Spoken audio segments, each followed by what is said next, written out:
When was the last time you watched a video about periods? That's right, periods. Menstruation. Was it a week ago? A month ago, perhaps? A year? Never! That's what I thought. Today I'm going to be filming a video with fellow students, asking them what they know about periods, and whether or not they have ever heard of period poverty. Now you might be wondering, what is period poverty? Well, period poverty is when someone who menstruates lacks access to adequate sanitary products, education, hygiene facilities, waste management due to their financial constraints.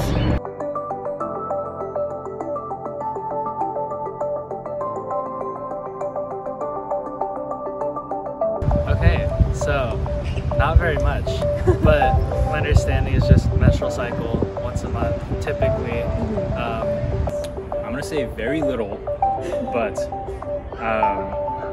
I did grow up with like a bunch of sisters in my household, so all I know is a lot of pain. And what about menstrual products? How much do you know about those? Inaccessible. Inaccessible? Inaccessible. Okay. What do you mean by that?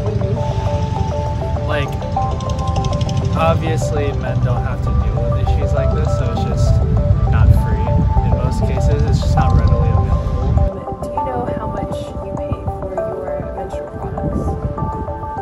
I do. I try not to think about it. Oh gosh.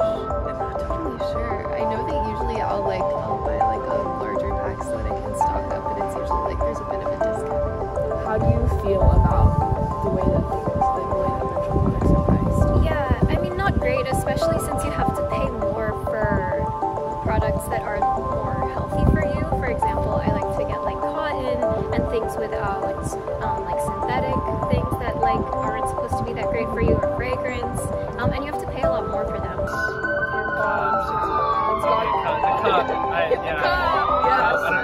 Like is what? this okay? Like pads? Like Yeah. like Yes. Yeah, a bunch. Okay, and do you have a story about a time that you needed a pad and you couldn't get access to one? Yes. I don't know about like a specific story in general, but I do know like various times I've had to like crumple up the crumple up toilet paper thing, that kind of thing.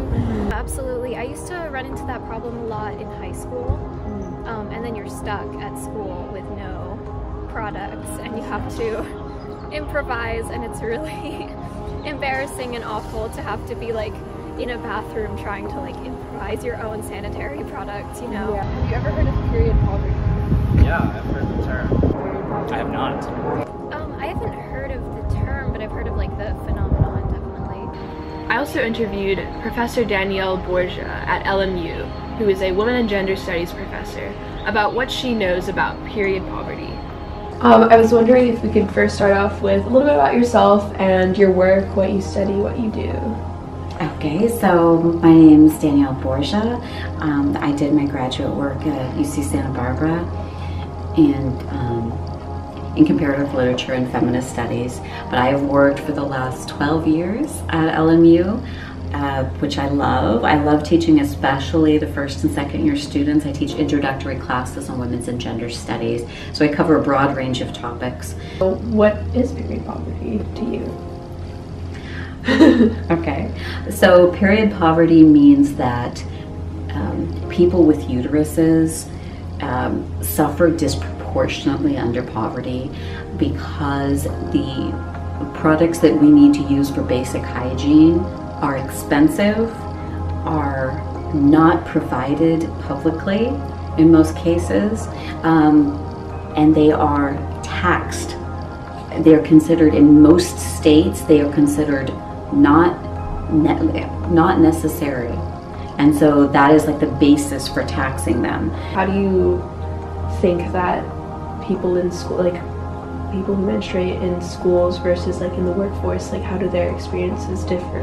I think what's happening is that when you are full-time, especially when you're in a situation where you have to be full-time in school, right? And for a university, like for example in the LMU and the USC settings, right?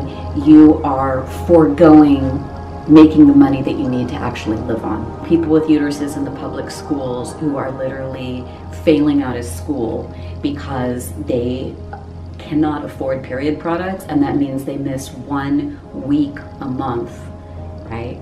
Where they're literally, they're using rags or they're bleeding in a certain room, right? Where they literally cannot attend school. Many places, and of course I'm only really thinking about LA though, right? And that is not representative of the whole country. We have a ton of organic products. How much more do those cost? So if we want to use period products, especially if they go inside of our bodies, right, that are not cancer causing, we have to pay more. Okay, so the people with the least access, again, I mean, this is a type of, it's environmental classism, often it's racism, it's absolutely sexism.